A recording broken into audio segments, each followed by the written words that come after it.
in a nice, beautiful backyard for my dog Brody. He's at my feet right now, in a beautiful kitchen because I love to cook. I love to entertain people.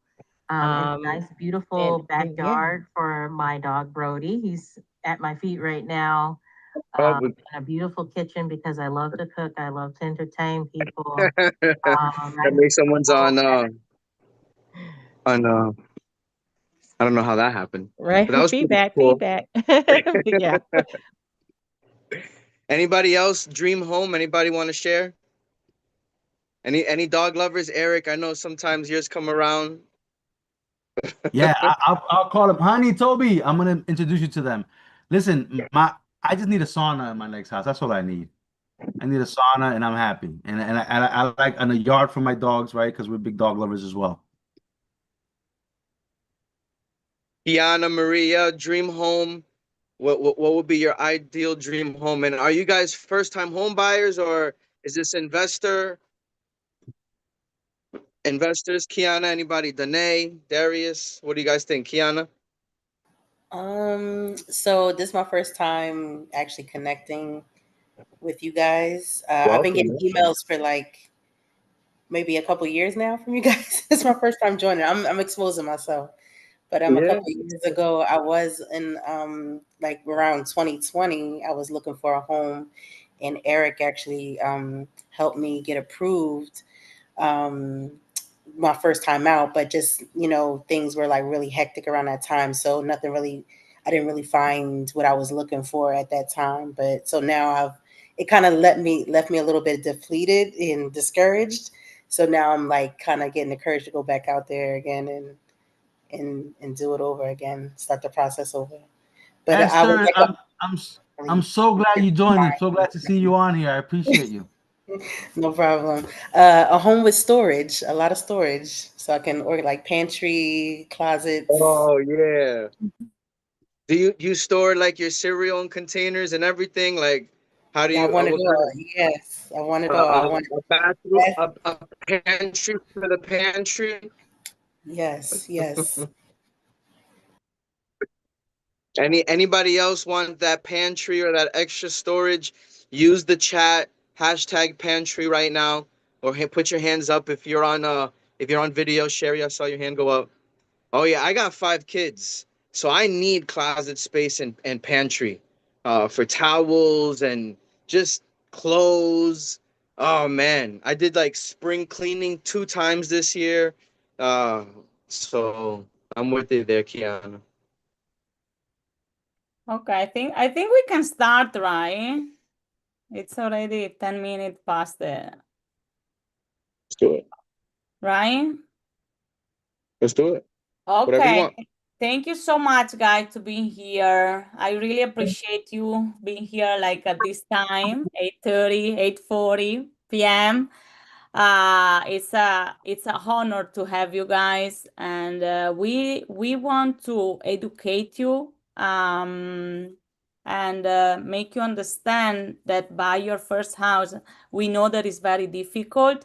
We have been in the market. We have been doing this job for many years, but we just want people to understand that it's not impossible. Sometimes these steps are difficult but not impossible. Okay, if I made it, you can make it. Okay. um I'm gonna share my screen now. I did a little bit.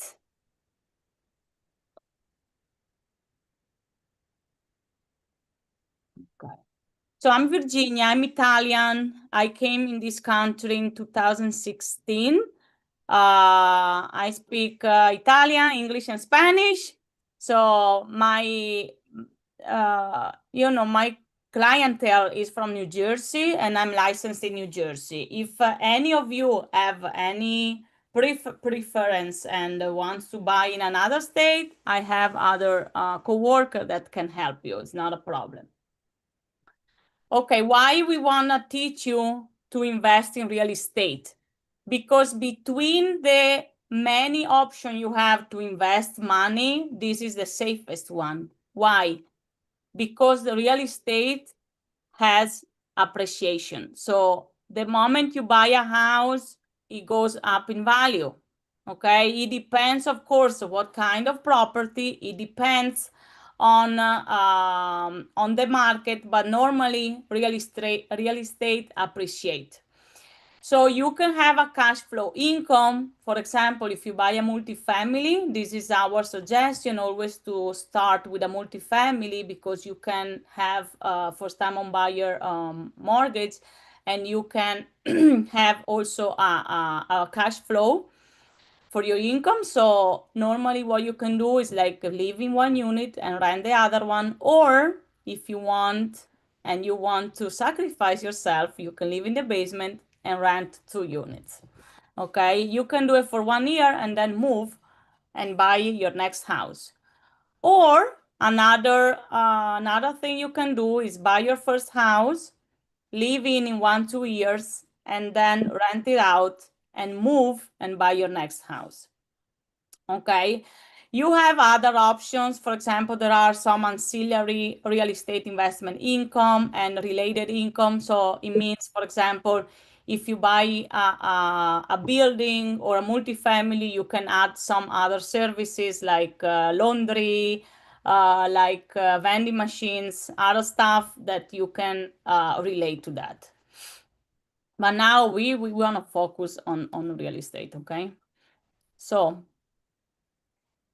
for people that are new in this industry and want to know how to buy a house, we have a very simple design here. So it's not impossible, okay? The most important thing is like that you meet with a real estate professional. Why? Because we need to discuss what's your goal, what you need, and what are you looking for. The most important step is to get pre-approved. What does it mean? You go to a lender like Eric, and he's gonna tell you what you pre-approved for. If you go shopping for houses without a pre-approval, it's like going to a dealer of let's say a Porsche and be approved for a Ford. Okay, we go normally to the dealership that we know we can afford. Okay, even if you can dream and you can go to any house you want, but you know, for a professional service, we need a pre-approval. Okay, after the pre-approval, we are gonna start and search for homes. So what I normally do is I'm gonna send you a list of property in the market. We have many MLS. This is a multi-listing service. It's a software that we have and we pay for that. So these are the list of property that are available. Another thing that I do is like search for off market. I normally have some off market sources. It depends. Sometimes I have it direct with sellers. Sometimes I have other partner which I collaborate with. When you like a property, we go see it. After we go see it, we are gonna make an offer. It depends on the market. There are some markets like, let's say, Bergen County or Bergen County, Passaic County. It depends on which specific area. Sometimes you need to put an offer higher price, okay, when there is a lot of competition. But now the market is a little bit let's say different, okay, from the other month that we saw.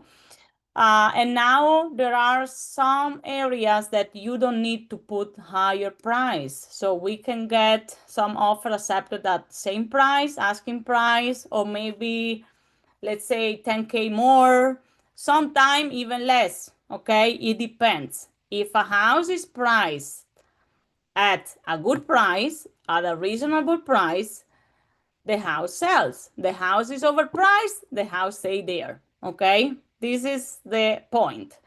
Where sometimes you see some houses that are on the market for longer time, it means 2 or 3 things. One, and the first and the most important one, is overpriced. Is overpriced. Okay, What people care about money. That's it. Okay. So if it's overpriced, sometimes it's not always fault of the listing agent. Sometimes the sellers, they don't listen to agents. So they want to do whatever they want to do. So the other point is like maybe the listing agent is not doing a lot of marketing. Maybe they don't have strategy. Maybe they don't have a lot of marketing source. And sometimes the house has some problems and the seller doesn't want to fix it. Okay. There are many points that you need to see, but we are here to help you, and we are gonna help you in all the steps. Okay. A real estate agent is like a director of our orchestra. Okay. I'm gonna help you in all the steps. We have other professionals. Okay. I don't do everything. Okay. I coordinate the sale. We have attorneys, we have lenders, we have inspector, we have appraiser, and we have title companies. Okay. Normally, for example, if you come to me, you want to buy a house, I can give you all my contacts. Okay. My contacts are from 4 years of experience, and I built a relationship with them. Of course, if you have your people, it's not a problem.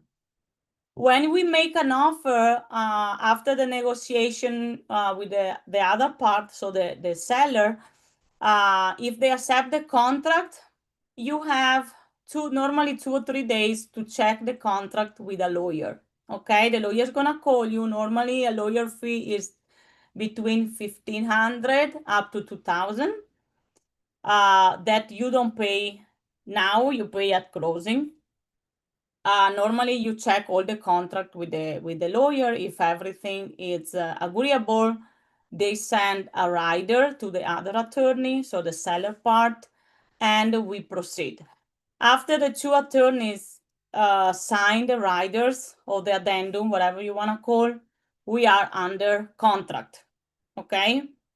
After we are under contract, we are gonna set up an appointment for the inspectors. So the inspectors is the first cost that you have, okay, from of pocket. That is the first one that you have. Nowadays is between 500 and let's say 1,000. It depends on the property. It depends if one family, two families, etc., etc.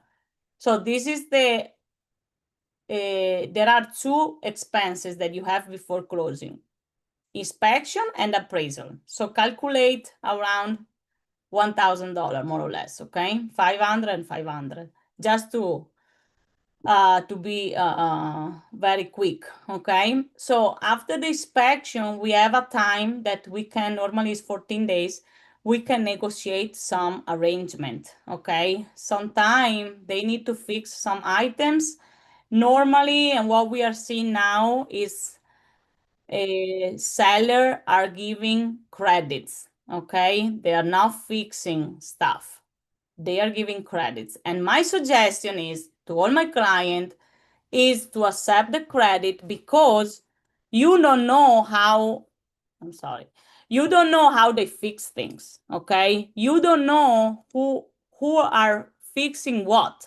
So you don't want to have weird people fixing stuff. Okay, so you know and you control what you can do. Okay, it's better for you to fix, or to fix yourself, or to buy to have a person, a professional one, to fix it. Okay, after that, we are gonna have, so the other first expenses you have is a deposit in escrow. Okay, the deposit is normally between, let's say, 10 or 20K is a deposit. Okay, a deposit means that you are in good faith and you are willing to buy the house. If in any case you need to cancel the contract for a good cause, for example, normally is if you find a very big problem in the house, structural, environmental, or mechanical, you can cancel the contract. So they are gonna give you back the money. Okay, you cannot cancel the day before the closing. Okay, I had this problem in the past, And if you cancel the day before closing, is not in your inspection period, you cannot cancel whatever you want because there are people working, and also the seller lost the opportunity to accept another offer. So after that, we are ready to close. So before closing, you're gonna check with your lender all the numbers, okay? At closing, you're gonna pay, okay, for the down payment and closing cost. Normally, to be like a very quick calculation, you calculate around, I say 3.5% deposit, 3.5% closing cost, so it's easier. So calculate around 6 or 7% of the price to have an idea, roughly, okay? Why is important to invest in real estate? I'm gonna send you here a very quick example, okay? This is a house in Lodi, sold in in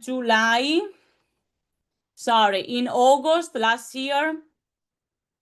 So the price listed was 575, was sold for 620. Okay, you wanna know how much they pay for that? They bought it for 257 in 2021. 2011, sorry.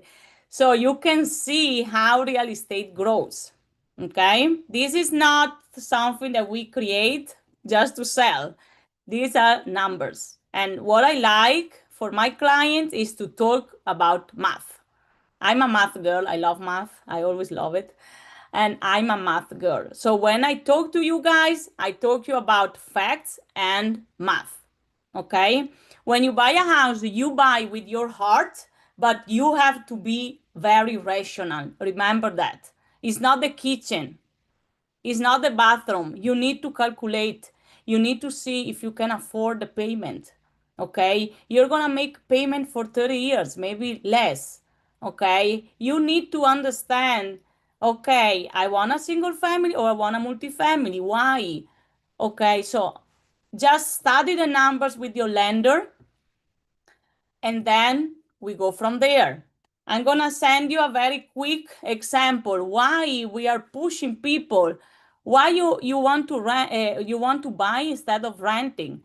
Guys, you are already paying a mortgage, but it's not yours. The mortgage you're paying is from your landlord, okay? You are paying more and more and more money every year. It's gonna go up, okay? The rent is not gonna go down. If you pay a rent now, I don't know what area you live, but you know, let's say roughly a house of 3-bedroom, it's around $3,000 per month. You're gonna pay $36,000 in 1 year. I want you to read these numbers so you focalize and say, okay, oh my gosh, how much money I'm throwing away, okay? So you're paying $36K per year. In 5 years are $180K, okay? You have no equity. How much would you pay for a house of $500K with, for example, I make you an example, okay, of $20K down payment, with an interest of 6%. Now the interest is around 6.5. Eric will tell us about, but you know, we put an example here. You're gonna pay $3,900 included of everything, okay? I know it's more than what you're paying now, but you have equity, okay? If something happens, you can sell the house. If you can afford the house, you can sell it and take the money. You can refinance, you can sell and move in another country, whatever you want, okay? If you rent, you just throw away the money. Another example, okay? This is a house, a house in Wallington. For example, if you use the mortgage FHA, that is the most, let's say, the most famous first-time home buyer, you put 3.5% down payment for a one single family. If you have a credit of 580 plus, okay, let's say a 500K house with 10K taxes, you have a down payment of 17.5. Okay, remember, you don't need 20% down payment to buy a house. You don't need that. Okay, people that cousin or people that they never have a house and tell you you need 20% is not true. Talk with a professional. Don't listen to people that don't know anything. Okay, if you have any questions, you just reach out to us and ask us. Don't listen to people that normally people that tell you something, they don't own anything. Okay, so calculate about the closing about 15K. So this is a app I use normally to have a roughly idea about the cost. Okay, for example, in this house we have a monthly of 4,200, and this is a bring to close. It means the closing cost of 15K plus the down payment plus the down payment and the closing cost total is $33,000. Okay, don't be scared. Okay, if for example you don't have all the money complete, we can use, for example, one part like closing cost, let's say 10 or 15K. We can ask the seller to give us a credit. What does it mean? We are gonna put into the mortgage, instead of putting an offer, let's say of 500, let's put 515. Okay, this 15K they are gonna put it into a credit, and the seller is gonna pay the closing. Okay, and you have to bring to the closing table only the down payment. Okay, so don't be scared. Sometimes there are many ways, many creative ways. Don't be scared. Just tell me, look, I have this problem, or Eric, Anthony, I have this problem. Don't worry, we are gonna hear. Eric is gonna talk about FHA and conventional, so we're gonna skip this one. We have some assistance, okay, for the deposit. Okay, I think I'm gonna give the time to my colleagues to talk about it. And I just want to thank you guys, and just reach out to us and don't be scared. Okay. Woo! All right, that's a lot of information to unpack. So, Anthony, you want to talk a little bit about credit, or you want me to go talk a little bit about like just the pre-approval process and whatnot? What would you like to do? Yeah, I mean, just to kind of give everybody that heard, what Virginia was sharing, if anybody has any comments or questions that are at top of their mind now, or if they want to just say thank you, anything that they learned, just to kind of give her some time for questions and answers. Does anybody have any questions?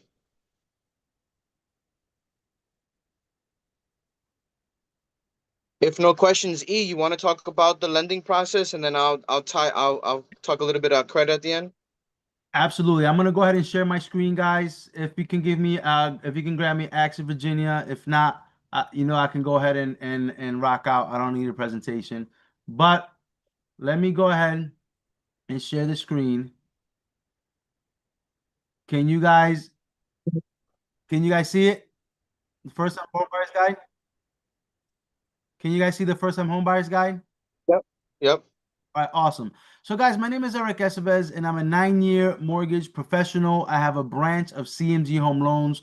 We're the 5th largest retail lender in the country, and we have hundreds of products to really try to find the best solution for you and your family, right? So the home loan process, you really want to understand the process, and Virginia did an excellent job talking about what her role is, right, as a realtor. Right. But before you start looking at homes with Virginia, what you really want to know is what is your affordability, right? And honestly, just by a few short minutes of having a conversation, and I'm on TikTok lives and I pre-qualify people real quickly just by saying, okay, what is your income? What is your credit? What are your assets? How much money do you have? So that way we know, right, what kind of program you need. Do you need a down payment assistance program? But getting pre-approved and knowing your budget is the first step, right? So I talk to all people all day today, And, you know, I sent them my application link. They filled out a questionnaire. I do a soft credit pull so I can see where they're at and calculate the debt to income ratios. And we talk about the income. Because what happens is if you're making $120,000 a year with your spouse, and that's just a nice, easy number that I like to use, because if you and your spouse make a combined $120,000 a year, that means that you're bringing in $10,000 a month in gross, right? Well, depending on the loan program, you're going to be able to afford a certain mortgage compared to your income. So an FHA loan, which is a federally insured loan, and you can have a lower credit score, your debt to income ratios could be a little higher, which means your affordability could be higher. Your interest rate is going to be a little lower because it is insured by the government. Your mortgage payment could be up to 46.99% of your gross monthly income. So by that math, if you're making about $10,000 a month, you may be able to afford a mortgage payment of close to $4,700. Now in New Jersey, that's probably about a $500,000 single family house, right? Because we have to figure out this is the principal, interest, mortgage, and insurances. In other states, it might be different because the property taxes may be lower, right? So the thing is that now, even though you may be able to afford a $500,000 property, are you comfortable with paying that mortgage? See, I not only tell you what you can afford on paper, but we talk about what your budget is, because even though you might be able to afford a $500,000 house, but you don't want to pay a $500,000 mortgage and you want to stay in the $400,000 range, Virginia now knows to look for a house in the $400,000 range so you can feel comfortable. Buying a house is one of the best things you can do from a long-term wealth perspective, but you also don't want to be house poor. But I will say this. Buying a house, especially in today's market, in a higher interest rate environment, in air quotes, because the average rates have been over 8% in the last 4 years. We've been used to 3% rates for some time, but I think people are starting to realize this is where we're at. And long term, we should probably see rates in the 5s, right? But we're not going to see rates in the 3s again, right? But regardless, prices of houses are still going to go up. So you might say, hey, I want to stay at 4%. I want to stay at a $400,000 mortgage. So then that way now Virginia can go ahead and start looking at properties, right? So I look at income. How do I calculate income? I look at your W-2s, your pay stubs. Are you self-employed? Your Schedule Cs, your K-1s. Do you get alimony? Do you get pension? Do you get Social Security income? Right? Do you get child support? Right? We look at the likelihood of continued income and the likelihood of your ability to repay this loan, right? So now once we approve you, and we tell you, hey, this is what you can afford, and this is the program that you're gonna be able to purchase with an FHA loan and a VA loan, a USDA loan, right? Are you gonna do conventional? Are you gonna have to do a non-qualified mortgage? My job is to ask you these questions to tell you to figure out what your situation is and recommend the best loan products for you and the products that you can be approved for, right? Once you're pre-approved, then obviously you're gonna be working with Virginia, and then you're gonna be contracting a home. Once you're under contract, that's when the processing of the loan starts again, right? They're going to verify the accuracy of all the information provided on the application and reviews the loan request so we can submit it to an underwriter. An underwriter is the gatekeeper of the bank's money. They're going to make sure that they double check and triple check everybody's work. They're going to underwrite everything. They're going to look at, right, the income calculations. They're going to make sure that the credit requirements are in line with the loan that they're underwriting. They're going to make sure that the appraisal they're going to challenge the appraisal if they feel that they need to challenge it. They're going to make sure that title is clear. They're going to check, because there's a lot of people in this process that are helping you get into your home. But the bank is the one that's giving you the money. This is called underwriting, okay? If you have a good loan approval process, right, the underwriting should be, right, nice and simple, because we are looking at the guidelines in advance and we're pre-approving you correctly. But not all banks are created equal. Not all mortgage originators are created equal. They might pre-approve you, and in the end, it doesn't pass underwriting. That is a nightmare. You don't want that to happen. So who you work with really matters. Okay. Then you get a loan approval, which means that as you have a full review, a clear to close this issue, and then you are signing the documents in your attorney's office and your title office with a notary, and they're explaining all the documents that you're signing one by one, right? This process here, once you're actually under contract, typically takes about 30 days, depending on the loan. It could be 45 days, right? So it may take you longer to find that for Virginia to help you find a house in this competitive market, right? It might take you longer than 30 days to find the property, but once you're in the contract, right, and you're pre-approved correctly, and pending any appraisal issues or title issues, we should see a 30 to 45-day close. Okay, so the one thing here is at CMG is that we really personalize our service, right? We do reliable pre-approvals, and in many cases, we do what's called TBD approvals, where we submit a file to underwriting to make sure that we have a conditional approval. So when you're making an offer, it's a stronger offer, right? We offer competitive rates. We have hundreds of loan products. We have a team that communicates. Like, I am available. I may not be able to pick up my call all the time, but I respond pretty quickly and let you know I'll get back to you. Or I have a team once you're actually on the contract that is going to help you answer your questions, so you know where you're at all times, and we have dependable closings, right? So I just really want to cover a few more things, and I'm going to go ahead and pass it over to Anthony, but just really want to talk about the benefits of home ownership. This is really truly the path, right, of generational wealth. Real estate is not a get-rich-quick scheme, guys. It is not. However, the Gallup organization always interviews people in Wall Street, right, about the best kinds of investment, and real estate is always number one. Because just think about it. If you have an asset of $500,000 and it's going to appreciate at 5%, that house is now going to be worth $525 next year. If you wait to buy, now that house is going to be more expensive next year. But if you purchase this property, you are the beneficiary of that 25%. If that 5% holds true over the next 4 years, right? And it all depends on supply and demand. Let me backtrack and say that in the history of real estate, we've seen a 2 to 3% appreciation. That is right. When you look back at that, is the general appreciation of a house. But because of the market that we're in and the supply versus demand, we've seen a 5% increase. So in that $500,000 property, in 4 years, you're going to have $100,000 of equity.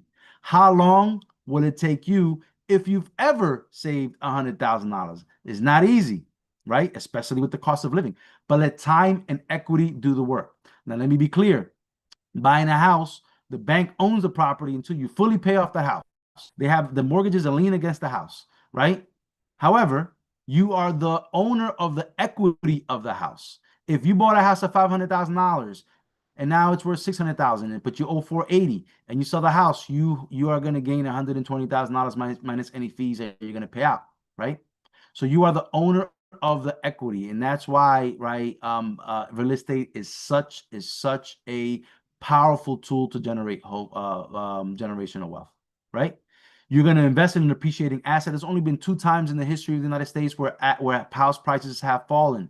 Once after the Great Depression and once in the Great Recession of 2008, where the housing crash was the cause. The housing market was a cause of the economic crash because of bad loans, because of loans that we were giving out loans to everyone, and that created this mess. But since then, right, and it created a false sense of demand, false sense of appreciation. I bought my first house in 2008, right? I was 25, 26 years old. I bought my first house, and if I would have waited 6 more months, I would have gotten it much cheaper.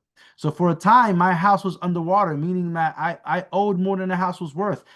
That's only happened 2 times in the history of the United States. But I kept the house, and the house is worth now hundreds of thousands of dollars more than when I first bought it, right? So the fact of the matter is that you don't lose until you sell, right? So even if you think that the house prices are going to come down, it always appreciates, right? And we've been more heavily regulated since 2008 because of Dodd-Frank. So we have the lowest default rate in history. And that's why housing is still strong, especially in quote unquote, air quotes, higher interest rate environment, right? So you're going to earn the equity through ownership, right? You're going to go ahead and force appreciation whenever you renovate, paint, make home improvements, right? You're going to save on taxes. It's a form of forced savings because mortgage interest, taxes, depreciation are tax deductible, right? So I'm talking to a lot of my clients now. Let me tell you, one of the things that we're talking about is they say, hey, I don't want to pay more than $3,500 a month in mortgage. But then they realize that the market's tough out there, and now they're going to be paying $4,000 a month instead of $500, instead of $3,500, right? So they're going to pay $4,000 instead of $3,500. That's $500 more than what they anticipated. However, I explained to them that, right, it's tax deductible. You're going to see a savings at the end of the year. Whether you get money back at the end of the year or whether you pay the IRS less, right, there's a forced savings. Now, right, it's not immediate because you're paying that $500 more than what you anticipated, right, in the beginning, but you're gonna see that savings at the end of the year, right? So it's like robbing Peter to pay Paul. But now going back to the 5% appreciation, you are the beneficiary of that 5% appreciation. Make sense? So now the one thing I want to talk about is down payment, and I'm going to hand it over to Anthony to talk about credit, and I'll segue credit in a minute. But people think that you need 20% down for down payment. That is not the case. You can go with a conventional loan at 3%, as low as 3% if you qualify for a single family property. You can buy a multifamily conventional loan with as low as 5%. You can do a multifamily property, right, in FHA with 3.5%. If you're a veteran, thank you for your service, right, you can get 0%. Or if you want to purchase in a rural area, as long as the property is eligible and you qualify for USDA loan, you can purchase with 0% down.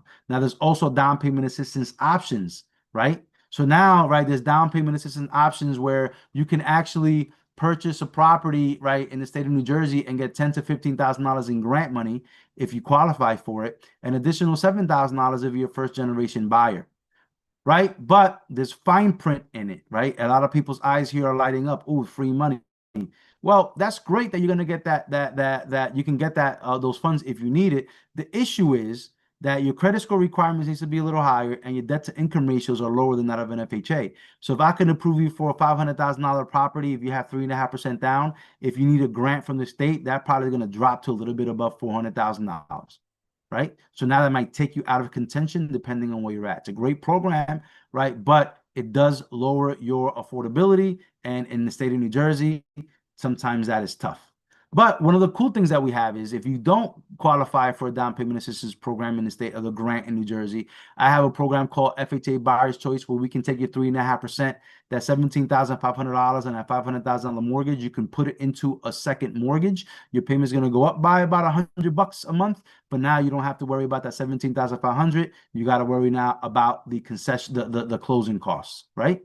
The more money you have in this market, the better. But it doesn't mean that you can't take a swing at the bat and at the ball and try to buy a house with little to no money down. As long as myself and Virginia understand what your situation is, we are going to fight for you. Now, another cool thing is we have this Home Funded that you can actually start. You ever heard of Home Funded? GoFundMe? Well, now we have Home Funded. You can actually raise money on social media to the purchase of your house, and we don't have to source it. And we match, right? We actually match up to $2,000 in funds. So like if you raise $2,000 on social media campaign and you say, hey, it's my birthday today, can you donate $50 to my campaign, right? We match up to $2,000, which is pretty cool, right? So you can get that as well. So this is called a Home Funded. Right. So the last thing I want to talk about, and I'm going to leave it to, I'm not going to go into all the closing costs and whatnot. We glanced over it real quick, but I want Anthony to talk about credit. So a lot of misconception is that people need perfect credit to buy a house. That is not the case, right? You can purchase a property with as little as a 580 credit score with an FHA loan, right? Which is pretty cool, right? You can buy with a 580 credit score with an FHA loan. Now, if you have 10%, if you have more money, right, you can buy with as little as 500 as a 500 credit score.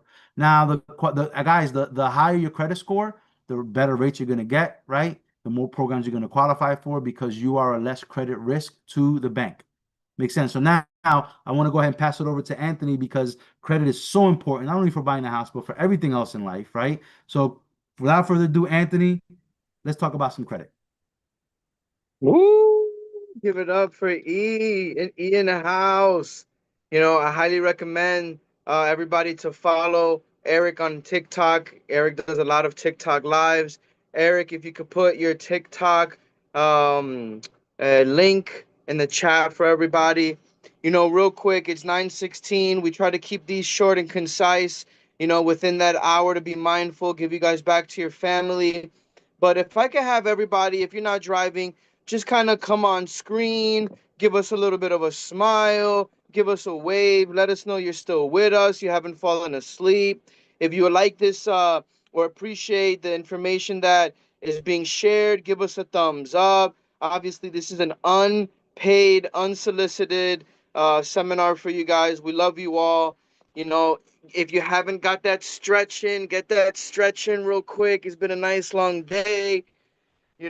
I love to talk about credit. I specialize in everybody's favorite word, and that word is debt. If you like debt, give me a thumbs up. I'm just playing. I'm just playing, of course. Who likes debt, right? You know, for me as a finance coach, my goal is always to inspire, connect, and educate. You know, a quick background. I'm Puerto Rican Dominican. I'm a New York baby, New Yorican, first generation. I grew up in a very low income household, single parent. You know, I'm a statistic, right? And I think I say that because a lot of us could probably relate. First time home buyer, you know, we grew up not understanding money, or, you know, for me personally, money and credit was the devil, right? I probably didn't understand, you know, banking until I got into banking, right? I started my banking career in 2014. I loved it. But you know what? I hated the corporate structure. I hated that if I had a client that made a deposit on a Thursday of their check, but sent the payment on a Thursday or a Wednesday, the payment cleared, but the check didn't. Now they got charged overdraft fee. And I'm over here pleading with the bank to give the client back their overdraft fee, and they're acting like it's his money, right? So if you ever had any kind of issues with overdrafts, you know what I mean, right? And I became like Robin Hood. I felt like I was trying to take from the rich, give to the poor. I was fighting with management, overriding overdraft fees. You know, when I had a client that would get declined for an application at the bank, they tell you, oh, why don't you do a secured card and see if you get approved? Or, oh, here's this adverse action notice, this letter that you got to call the credit bureaus and figure it out. You know, and for me, I wasn't going to do that to my clients. I'm like, listen, if I'm supposed to provide you the education and this is a safe place for you and you're trusting me and you get denied, what am I supposed to do? Just sit there and watch? So I really fought for people to kind of understand how credit is built. So I would love to make this an interactive for the next, you know, 10 or 15 minutes. I wonder in here, who knows the names of the 3 credit bureaus?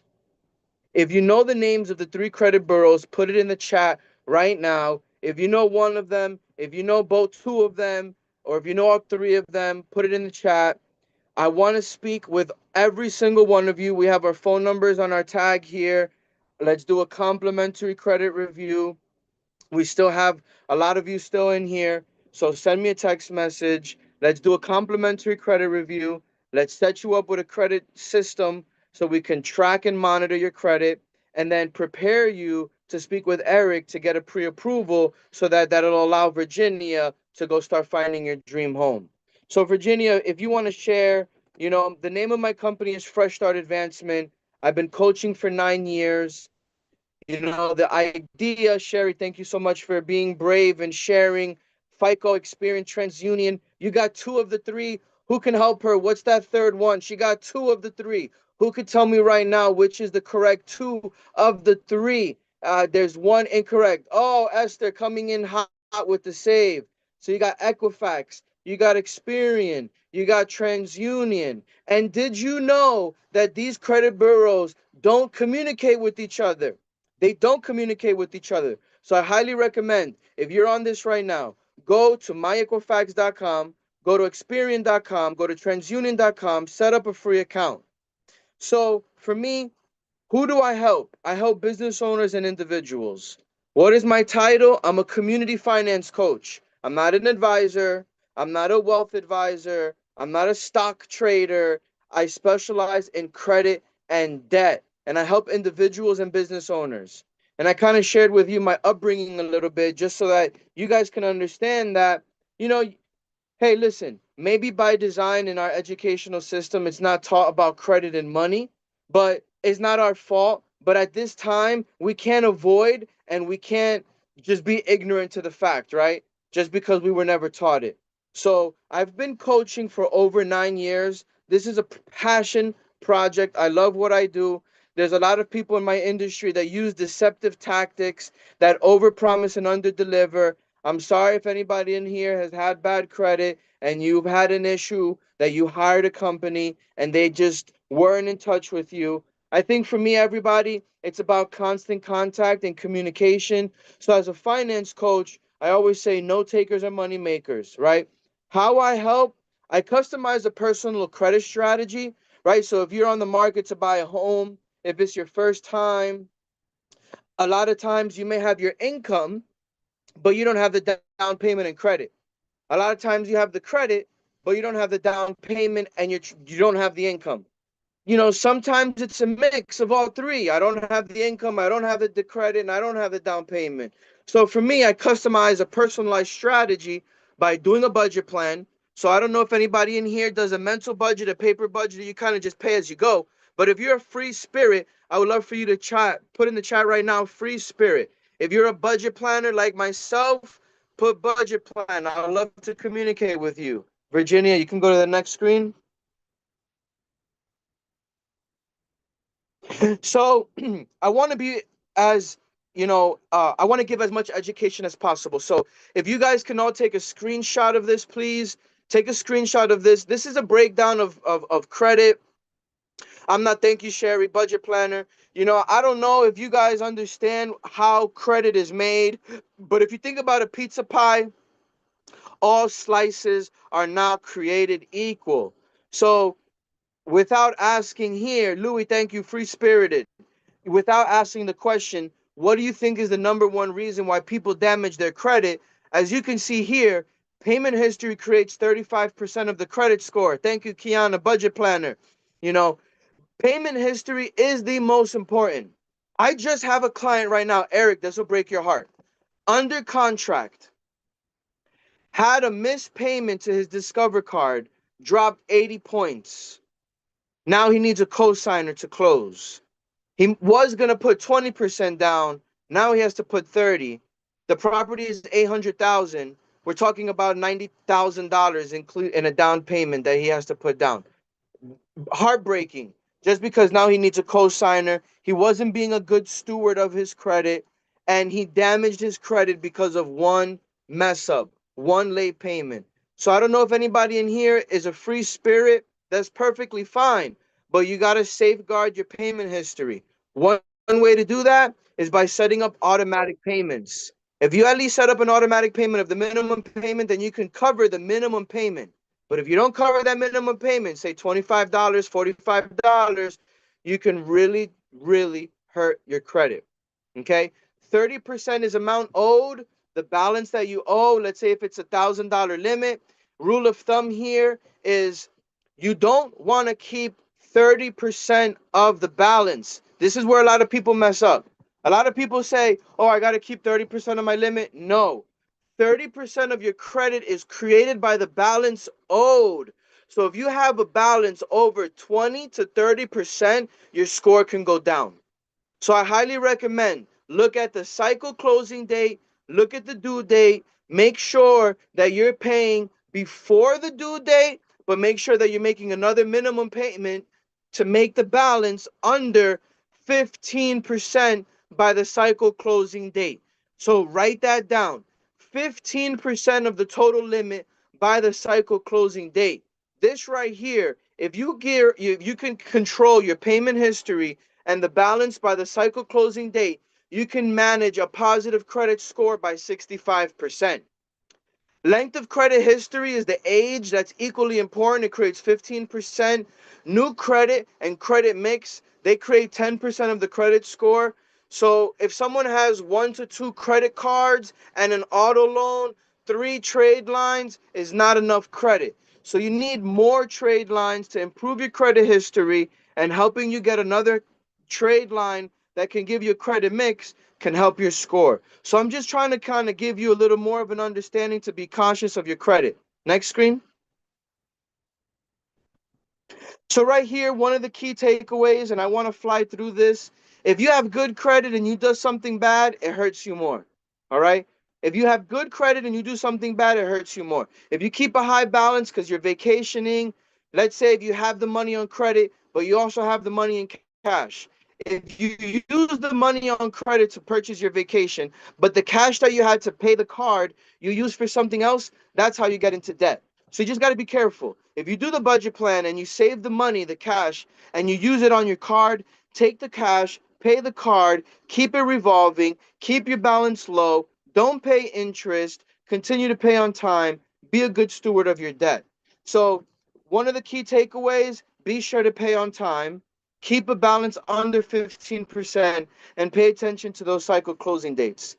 And right now, if you see here, applying for a loan, maxing out credit card, paying down debt, depending if you have fair credit versus very good credit, this is an example of how your score could fluctuate. So this is very good. It took me a long time, trial and error, looking at different clients. I've helped over 5,000 clients nationwide in the last 9 years. So I have a very good metrics on how to gauge the credit. And so be good stewards. That's the biggest tip and remedy that I would have to share with everybody. Next. So there are different scoring models. FICO has been around for over 25 years. Right now, I'm hearing that there's going to be an update. They're going to be actually, and Eric, you can confirm this, they're going to actually be using the Vantage credit score. So Equifax Vantage credit score is much higher, which is great for us as consumers. They're constantly upgrading and changing the algorithm. So, I recommend if you haven't experienced a Credit Karma, monitor your credit report at least once a month. Pop in, get an update, see where your balances are, so that there's no, hiccups. There's no fraudulent accounts that just pop up. You just got to be careful, especially in today's day and age. IRS was breached, Equifax was breached. A lot of our information has been leaked. I don't want to fear you or scare you all, but I'm just telling you the reality of it. If you are someone who's responsible, trying to buy a house, have good income, have good saving, have good credit, if you're on this meeting right now still, you are a prospect. So put a fraud alert, put a freeze. If you're not applying for credit, make sure you're monitoring your credit. I highly, highly, highly recommend. And as we're rounding third base, this talks a little bit about my program. I do one-on-one coaching. I do group coaching. I do business coaching. I do couples coaching, talking about like married couples or people that are in a relationship trying to buy a house with your spouse, doing budget plan sessions. That's probably the best session for a couple that is like moving in together, because you guys been keeping your expenses and income separate. So that's a very healthy conversation to kind of have everybody included. But look, again, good credit, is just a step away. There's always a light at the end of the tunnel. I love what I've been doing for 9 years, and I don't see myself doing anything else. And I don't know if that's the last slide there, Virginia. I think it is. Thank you, everybody. If you have any questions about credit, again, you could reach out to me, send me a text message, speak to Eric in Virginia. If Eric runs your credit and he thinks that you need to work on your credit, he's going to send you directly to me so that we can have a complimentary credit review. I appreciate everybody just being on this call. I really hope that your summer is going great, and, put yourself first. And I'm going to close with a quote. This is by Confucius, a philosopher. When it is obvious a goal cannot be reached, do not adjust the goal, adjust the action steps. So I love you all. Congratulations for making it this far. You guys are all winners in my book. And Virginia, thank you so much for putting this all together, inviting everybody. Thank you for everybody who chatted and just communicated with us and engaged with us. You guys are all rock stars. Virginia, I'll pass it back to you. Okay, do you have any question, guys? You would like? Don't be scared. We are here to help you guys. Any question is welcome. We give you 5 minutes and then. Sorry, I don't mean to like belabor the time or whatever, but two things. What would you say to looking at like condominiums and HOA fees, and also on how that incorporates into like the numbers that you were talking about studying, and then also about like being pre-approved for, because these are just some of the issues that were coming up where like you can have all the requirements for a certain property, but they only accept a certain type of loan. So it's like the loan that you had that you were approved for, like everything else is like good across the board, but it's just like the type of loan that you have. Like, what would you speak to those situations? I can take that, right? So one, in a condo, remember, we're gonna pre-approve you based on the mortgage, your housing payment, and in a condo there's a HOA fee, right? So it just depends on the HOA fee, right? But in the end, as long as you can afford it, you'll be able to do it. Now, here's the thing. Condos, these associations typically are not, a lot of these associations are not approved for FHA or government financing. They want conventional financing. However, there's a myth that you cannot get financing right in a condo, because we can do, right, a couple years ago the regulations changed and we can actually do an FHA spot approval on a condo, right, as long as the condo is being run effectively and efficiently, and we have to collect those condo questionnaires. And this is my conversation. I just had a condo that was accepted a couple days ago, and my conversation with the client is this: hey, we're not only, a bank is not only looking at your ability to repay, we're also looking at the financial stability of the condo itself, right? Not all condos are created equal, right? I don't know if you remember a few years ago, there was a collapse in a building in Miami where there was people that died, right? Freddie Mac and Fannie Mae tightened up the guidelines, and a lot of these condos are now reassessing and passing on these fees to their tenants. So not all condos are created equal, right? So one of the first things that I would do is we would ask, hey, is this condo a warrantable condo? Has a bank, right, a traditional lending institution, right, closed on one of these loans in one of these units recently? Because if it's a non-warrantable condo, now this is a non-qualified mortgage. You can't sell these loans for Freddie Mac or Fannie Mae. So then what happens is now you got to come in heavy with a 20% down payment, and instead of getting a 6.75% rate, you got to pay 7.5% rate plus points, right? So we have to have these conversations. If a condo is something that you're looking for, doesn't mean that it's a bad thing, right? We just have to understand, right? These are the right questions that we have to ask when you're out there looking, and then we got to make sure that the numbers, the math still, right? So it's just, sometimes there's some people that are only able to afford condos, right? Because maybe, right, with their income, right, a single family home may be out of reach, but they'll be able to buy a condo, and buying a condo is still better than renting, because it's something that's actually growing in appreciation, right? So that's like the difference between a condo, like a single family, right, and whatnot. And keep in mind, right, that these association fees, right, these association fees can change through time, right? They can raise the fees through time, right? Where, your mortgage payment really isn't going to change, right? The only thing that really can change is like your property taxes. It gets reassessed every so often, but it shouldn't be a big jump to get you out of affordability. I'm licensed in Florida, and I've seen some horror stories where there was some structural issues, and they passed on the cost of the fixing whatever problem it was, right, to the tenants, and now their HOA went up by $500 a month, right? That's tough. So I think that's why you got to make sure that you're working with a realtor that's asking these questions, and the bank is going to collect all these documents to protect you, so you're not making a bad investment, right? So that's one thing about the condos. And then the other question that you had is about the loan type, right? I think, listen, this misconception is a miseducation about a loan type, right? There's only a couple times where, like, a seller that says, you know what, I don't want to deal with an FHA loan. And to them, they think FHA, lower credit, they need to have less money. You could have amazing credit doing an FHA loan, right? And it's just maybe you don't have the 5% to put down, but you can have the 3.5% depending on the price. So the fact of the matter is that it's the education, right? And sometimes when people are out there and a seller is saying, and they just, I don't want an FHA loan, it's my job, right, and Virginia's job to ask why. Like, hey, is there a problem with this house? Because here's the thing. Here's probably one of the biggest setbacks of an FHA loan versus a conventional is when you have an FHA loan and you're purchasing a property that may have some issues with safety, right? Because FHA is insured, and they want to make sure that you're moving into this property and you're not going to have any safety concerns, right? It has to be a livable situation. Well, I spoke to somebody earlier today that's looking at a foreclosure, the water isn't on, and that stuff. Like that stuff you have to be able to move into this property, right? So if there's issues with the house, right, and not cosmetic, but just functionality of it. There's missing handrails. I see that sometimes, right? Broken windows, chipped paint that can cause some health concerns. The FHA appraiser is a little bit tougher than that of a conventional appraiser. But that doesn't mean that a conventional appraiser is not going to notate those things either, right? But if I'm a seller and I know my house is in rough shape and I don't want to fix things, right, and I have a choice between a cash buyer, a conventional, and FHA, and I know that it may not pass an FHA appraiser, appraisal, I may not accept that, right?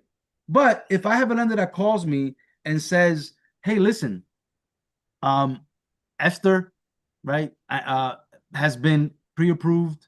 She's solid as they come.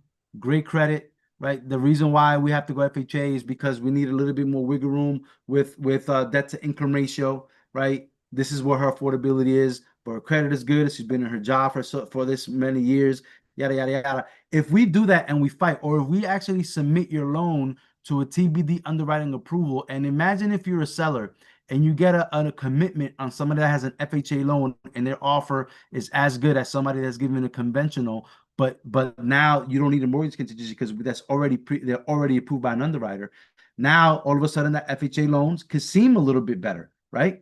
Because what sellers really want is they don't really listen. Obviously, money talks. Money talks, but the type of loan, the type of offer is something that they're looking at because what they want is certainty. They want to make sure that they're going to close on time and without a hassle. I just won an offer. I went back and forth just yesterday, and I'll shut up because I know I'm talking a lot. But we went back and forth, right, negotiating. This house was $655,000 in Hazlet, New Jersey, right? They called me. I looked at it. And I'm like, it's probably gonna go above that just by looking at the house. And the realtor said absolutely, you got to come in at 740, even if you want to. If there's 20 offers in the house, 20 offers in the house, and they won the bid at 765, right, yesterday. But it wasn't without a battle because we were going back and forth, right? We waive appraisal, right, with gaps, where we say, okay, well, if you're gonna put this much down, maybe we could waive it. We waive it. So it's who you work with matters. So even if your loan is a quote unquote less desirable loan, if Virginia and your lender are gonna go to bat for you, all of a sudden that FHA loan could be a little bit more desirable. A lot of times it's just lack of information, and sometimes it's just a listing agent isn't educating the seller correctly. Because if I'm a seller, as a mortgage originator, right? If an FHA loan comes to me and it's higher than a conventional loan, and I vet the person correctly, right?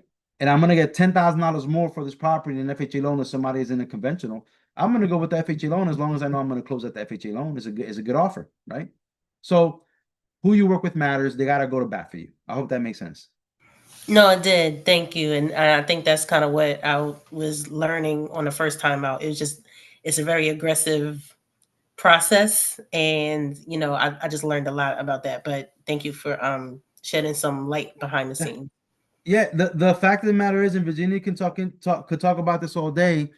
You know, in many parts of the country, we're shifting to a seller's market, right? Where that means that that inventory is now matching the buyers, right? It's been a seller's market for the last couple of years. The sellers controlled everything, and in many places of the country, it's shifting. So they're giving concessions and doing all these things. But now in New Jersey, it's still competitive because we are the most densely populated state from across from the most densely populated city in the country. There's a lot of movement around here. It's desirable around here. The jobs are around here, right? So the fact of the matter is that you have to come in heavy, and the life cycle of a buyer is, hey, I'm going to come in and I'm going to offer right below asking, and they're going to learn quickly that's not going to work in this market, right? You got to listen to your Virginia, because Virginia's going to say, well, listen, I spoke to the listing agent. They have this many offers. Because if you offer below asking in this marketplace, they're not even going to listen to you. They might go back to the top two people, but you're not even in contention. You're not even coming in serious. But right, you have to come in and listen to Virginia and listen to your and say, okay, this is what I'm able to listen. I don't want you to overextend yourself, but unfortunately, in today's market, houses are still going above asking. I do not remember a time in the recent future that a house was sold below asking. I don't remember it. I don't, right? The house prices are only going to go higher, right? And if interest rates come down, you're going to have more buyers competing. So now the prices may go higher too. So continue going out there, fighting, being ready, getting aggressive, right? Working with the right people, right? Getting your file pre-approved before, like correctly approved. Make sure your lender and your realtor are fighting for you, because there's people. Listen, I just closed somebody. We talk about TikTok. I've been doing TikTok lives. I had a lady that found me on TikTok 3 months ago. She was pre-approved for 2 years and didn't find the house, right? She got pre-approved with me. I connected to a realtor. She closed on her house 2 weeks ago, right? Who you work with matters, right? I wanted to say something, but I forgot that. Yeah, Okay. I just want to tell you like a real example. I got now 3 contract now. One we are closing on Friday. We put at 50K over asking in Bergen County with appraiser waiver. I never put inspection waiver. Okay, just be very careful because there are some agents that are very aggressive, but you need to negotiate. Okay, this is very important for you to have a buyer agent because they are gonna do your interest. Okay, a listing agent is not a buyer agent. This is why there are 2 lawyers. This is why there are 2 agents. One is representing you, one is representing the client, the seller. Think about it, okay? You want to save on commission, you're not going to save in commission, okay? You're going to pay the same amount of money if you pay, because now, we have a lot of cases that the seller is paying, and a buyer agent is going to do your interest. Okay, the seller agent is doing the seller interest, is representing the seller, is not representing you. So a very quick parenthesis, appraiser waiver, I do it only in cases that I know I can do it. Okay, I'm gonna check your proof of funds. It means that if I have a client that don't have the funds to do a waiver appraiser, I don't do it.